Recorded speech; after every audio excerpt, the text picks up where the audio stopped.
సుమన్ టీవీలో మీ personal and business promotions కోసం కింది నెంబర్కి కాంటాక్ట్ చేయండి.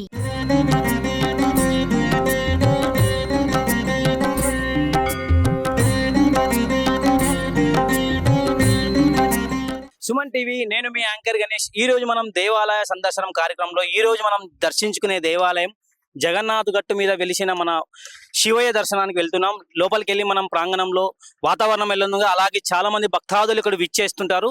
ఒక్కసారి విజువల్ చూస్తున్నాం. కొండ మీద వెలిసిన మన శివయ్యను ఒక్కసారి దర్శించుకుందాం. ఓకే, అలాగే మనం ఇప్పుడు జగన్నాథ్ గట్టు కొండ మీద ప్రాంతంలో ఉన్నాం. అలాగే మన రూపాల సంగమేశ్వరం దేవాలయం అక్కడ ఉంది. మనం లోపల ప్రాంగణంలోకి వెళ్ళి అలాగే శివయ్యను దర్శించుకుందాం. ఆలయ చరిత్ర గురించి మనం ఒకసారి మన సుమన్ టీవీ ప్రేక్షకుల కోసం వివరిస్తానండి. మనం పూర్వం పాండవులు శ్రీశైలం వెళ్ళే మధ్య మార్గంలో సప్తనదుల సంగమేశ్వరంకు వెళ్ళి అక్కడ ధర్మరాజు శివలింగాన్ని ప్రతిష్టాపించాలని అనుకుంటాడు. అప్పుడు ధర్మరాజు మన భీముడికి ఆజ్ఞాపిస్తాడు. ఏంటంటే, నువ్వు కాశీకి వెళ్ళి శివలింగం తీసుకురా, నేను ఇక్కడ సంగమేశ్వరంలో ప్రతిష్టాపించాలని అనుకుంటారు. అప్పుడు భీముడు వెళ్తాడు. భీముడు వెళ్ళే సమయానికి ఇక్కడ ముహూర్త సమయం దాటిపోతుంది. అప్పుడు ధర్మరాజు ఆలోచిస్తూ ముహూర్త సమయం దాటిపోతుంది ఎలాగని అనుకుంటే, అప్పుడు అక్కడ వేప చెట్టుతో మన శివలింగాన్ని ప్రతిష్టాపించి పూజలు నిర్వహించి అలాగే శివలింగాన్ని ప్రతిష్టాపిస్తాడండి. తర్వాత భీముడు తీసుకొచ్చే లింగాన్ని అది కూడా అక్కడికే ప్రతిష్టాపించాడు. భీముడికి నేను తేవడం లేట్ అవ్వడంతో అక్కడ కోపం వచ్చి భీముడు శివలింగాలన్నీ విసిరి కొట్టడంలో ఒక్కొక్క లింగానికి ఒక్కొక్క ప్రదేశానికి వెళ్ళి పడుతుంది. అలాగే ఇక్కడున్న లింగం కూడా మన బ్రహ్మహస్త లింగం అని పిలుస్తారు. ఇది 6 అంగుళాల ఎత్తు అలాగే 2 అంగుళాల వెడల్పు ఉంటుంది. ఈ శివలింగానికి ఉన్న ప్రత్యేకత ఏంటంటే, రోజు సుబ్రహ్మణ్య స్వామి ఆలయ అర్చకులు వెళ్ళినప్పుడు పూజ నిర్వహించి వెళ్ళినాక ఎప్పుడు సమయం కుదిరినప్పుడల్లా లోపలికి వెళ్ళి స్వామివారిని దర్శించుకుంటుంది. అలాగే ఇక్కడ చాలామంది భక్తాదులు మన ఎక్కడి నుంచో దూర ప్రాంతాల నుంచి ఇక్కడ విచ్చేసి స్వామివారిని దర్శించుకుంటున్నారు. ఆలయ అర్చకులు మనతో ఉన్నారు. వారితో మాట్లాడదాం. సురేష్ శర్మ గారు స్వామివారికి రోజు అభిషేకాలు పూజలు చేస్తుంటారు. స్వామివారికి స్వామితో మాట్లాడదాం. స్వామి నమస్తే. స్వామి నమస్తే. నా పేరు లంకా సురేష్ శర్మ. నా పేరు ఇక్కడ ప్రధాన అర్చకులు నేనే పనిచేస్తున్నాను. ఇక్కడ నేను ఇక్కడ చేయబట్టి 21 సంవత్సరాలు నేను ఇక్కడ కూడా చేయబట్టి.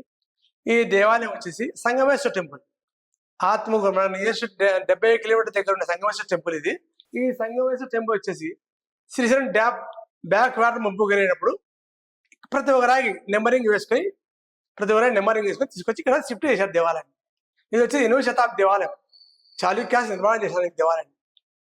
అక్కడ నుండి తెచ్చిన తర్వాత ఇక్కడ చాలా అక్కడ వచ్చేసి 74, 73 అట్లా తరలించారు ఇక్కడ గురి. ప్రతి ఒక్క రాయి నెంబరింగ్ ప్రకారం సెట్ చేయడం వల్ల కొంచెం చాలా టైం పట్టింది కదా, 10 సంవత్సరాల పైన పట్టింది. ఆ తర్వాత ఇక్కడ ప్రతిరోజు నిత్య నైవేద్యం కానీ అభిషేకాలు కానీ శివరాత్రి మహోత్సవాలు చాలా అద్భుతంగా జరుగుతాయి. కార్తీక మాసం అట్లా జరుగుతుంది. తర్వాత వచ్చేసి ఈ దేవాలయం, దీని పేరు రూపా సంగమేశ్వరుడు, దీని పేరు రాతి రథం. గుర్రం దేవాలయం వచ్చి రథంలాగా ఉంటుంది సేపు. ఇది అంటే గుర్రాలంటే ఏ విధంగా ముందర హైట్ ఉండి వెనక ఇట్లా వాలి ఉంటుందో దేవాలయం అలాగే ఉంటుంది గుడి. ఇక్కడ ఈ దేవాలయం ఇటు పక్కన రైట్ సైడ్ కుడ్యంలో అంటే ఆ గోడకు శిల్పి నిర్మాణం చేసినాడు. స్వామి అలాగే ఇప్పుడు మనకు సుబ్రహ్మణ్య స్వామి కూడా స్వామివారి దర్శనం చేసుకోవడానికి నెలకు ఒక్కసారైనా వస్తారట. స్వామివారి గురించి వివరిస్తారా? చెప్తారా? ఈ దేవాలయం వచ్చేసి రాతి రథం కాబట్టి ఇక్కడ రైట్ సైడ్ లో కుడ్యం ఉంది అంటే గోడ పక్క. దాంట్లో శిల్పి బ్రహ్మ రథం నడుపుతున్నట్టు, శివుడు ప్రయాణం చేసినట్టు, గుర్రాలు గాన్లు అన్ని చిత్రీకరింపబడ్డాయి. ఈ ప్రతి కాశీకి శ్రీశైలం వెళ్ళొచ్చిన చరిత్రలో ఒక అబ్బాయి ఇంటి దగ్గర చిన్న పిల్లగాడు కొట్లాడుకొచ్చుకొని దీంట్లో పడుకున్నాడని, ఇది పొయ్యి వచ్చేటప్పుడు దేవదేవుని గమనించాను అనమాట. గమనించి ఏమి నాన్న ఇట్లా వచ్చాను అంటే దేవత చెప్పారు, నువ్వు ఎవరు చూసినా ఎవరు చెప్పొద్దు, చెప్తే నువ్వు తెలవలు చేస్తావు అక్కడే, ఇది ఆగిపోతాది అని దీని చరిత్ర. వాస్తవంగా ఇది ఈ దేవాలయం పేరు అది. మనం ఎన్ని దినాలు అరిగించుకున్నాం, ఒక్క మాట అరిగించుకున్నాం, ఎప్పుడెప్పుడు చెప్పాలని మన మానవ ధర్మం అది. తెల్లవారితే అందరూ చెప్పినాడు, పిల్లలు కదా ఎవరి సంగతి కదా, రాత్రి ఇట్లా పోయొచ్చాడు అని చెప్పినాడు. ఆ అబ్బాయి చనిపోయినాడని చెప్పి ఇది ఆగిపోయింది. దీని చరిత్ర వాస్తవంగా ఇది. రూపా సంగమేశ్వరం లింగం వచ్చి మరకత లింగం. మరకతలో బ్రహ్మసూత్రం. అదే 6 అడుగుల ఎత్తు, 2 అడుగుల వెడల్పు. ఈ దేవాలయం వచ్చేసి లింగం శివలింగం 6 feet 6 అడుగులు ఉంటుంది మొత్తం. అంటే ఎట్లుంటుందంటే శంకు ఆకారం ఉంటుంది. శంకు అంటే 6 అడుగులు, 2 అడుగులు వచ్చి 4 కటింగ్ ఉంటుంది, 2 అడుగులు 6 కటింగ్ ఉంటుంది. లింగాకారంగా 2 అడుగులు ఉంటుంది ఈ లింగం.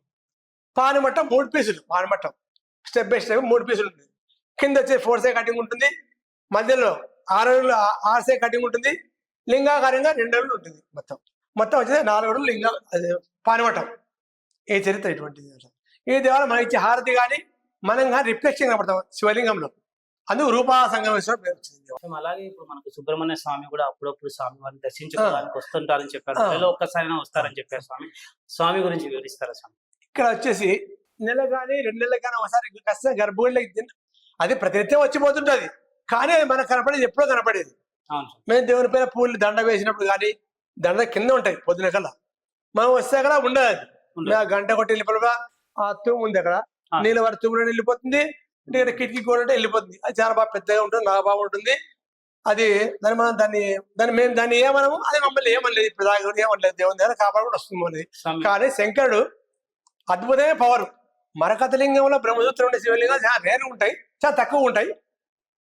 మనం ఒక్కసారి పూజ చేస్తే 100 సార్లు పూజ చేసినట్టు ఫలితం వస్తుంది.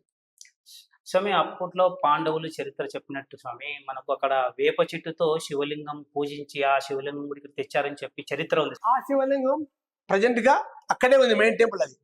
ఆ దేవాలయం ధర్మరాజుల వారు ఆ దారిలో పోతూ అక్కడ ప్రతిష్ఠ చేయాలని నిర్ణయించుకున్నారు.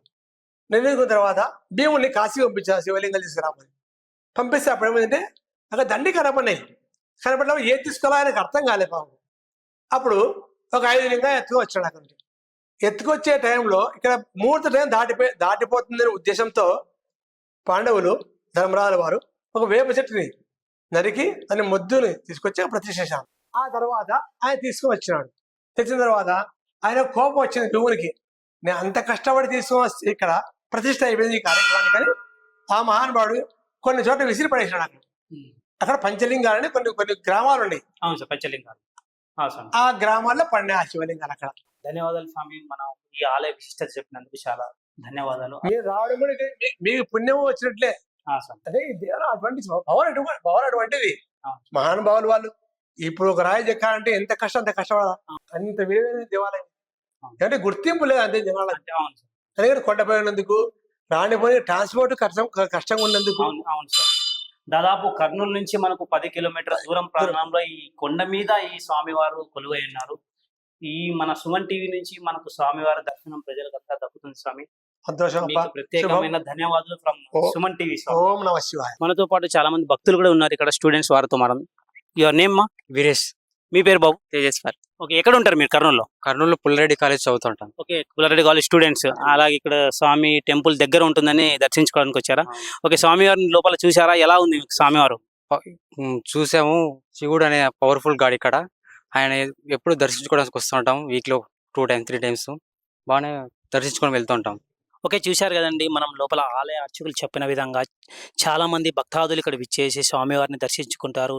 నిత్యం శ్రావణ మాసంలో, కార్తీక మాసంలో చాలా మంది భక్తాదులు ఇక్కడ ఈ ఆలయానికి విచ్చేసి స్వామివారికి నిత్యం ధూపదీప నైవేద్యాలతో, ప్రసాదాలతో స్వామివారి ఆశీస్సులు తీసుకుంటున్నారు.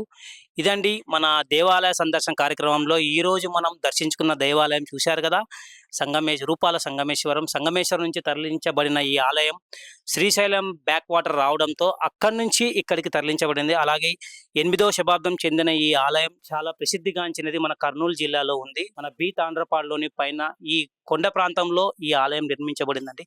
చాలా అద్భుతంగా ఉంది కదండి. This is Vijay Ganesh signing off with cameraman Vishnu, Suman TV, Kurnool.